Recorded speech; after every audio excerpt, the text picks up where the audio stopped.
never do for anyone what he or she can do for themselves. That's what the Iron Rule says. Now that means if someone can't do for themselves, we have an obligation to take care of them, okay? Okay? But the point of the Iron Rule is, to recognize that we have created, unfortunately, in almost all of our institutions, incapacity. That's our difficulty. We don't understand our own culture. We don't understand the obligations and the responsibilities of our own culture. We don't understand what it means to be grown-ups. We don't understand what it means to be people who take initiative. Because we discourage people from being initiatory. We discourage people from being creative. We discourage people from acting in their own behalf.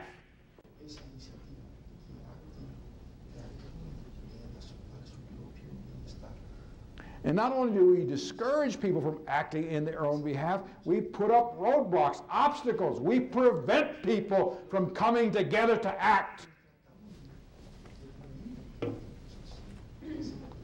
Because what does it mean when two or more people come together?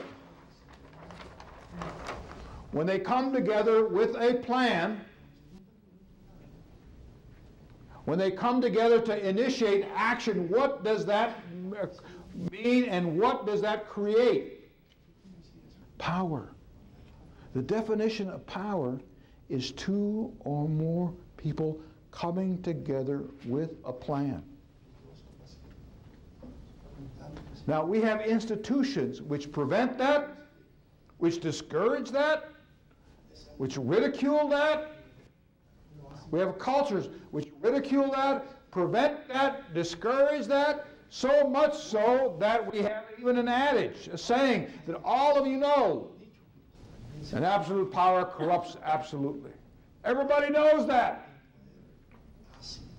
And so anytime you talk about power, people get nervous. Because one of the things that we learn about power is that not only is the ability to act, and it requires two or more people, but the power depends upon consent. And unfortunately, part of what we have to realize is the extent to which we give consent to people having more power over us than they deserve and more power over us than is even required. The word power literally means the ability to act. Now, we understand things better if we look at them in terms of their opposite. If we wanted to understand health, when do we really understand what it's like to be healthy? When we're sick, when we're ill. If we really wanted to understand light, what do we need to understand? The absence of it, darkness, okay? So the absence of health is illness. The absence of light is darkness. If we really want to understand life, when do we really understand life and how precious it is? When we lose a life, or we lose the life of somebody close to us. So we've experienced death or near death. So if we really want to understand power, what is the absence of it? Impotence. Okay? Impotence. So if power is the ability to act, if power means the ability to initiate action, why are we so ambiguous about it?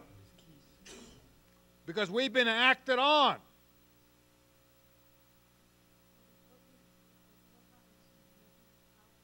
All right. And also we've been taught to think negatively about power. Again, we've been reminded, Lord Acton said, what? Power tends to corrupt, and absolute power corrupts absolutely. Lord Acton wrote about popes and kings. But Lord Acton was talking about power which is inaccessible, power which is unaccountable, power which is untransparent, which tends to hide itself in magic and mystery. He was talking about the power of the Grand Inquisitor. Because the theology of power is that power is part of creation. And like all things that are part of creation, they come from God. And what do we know about creation from Genesis? It's good. But like all things that are in creation, they can be misused.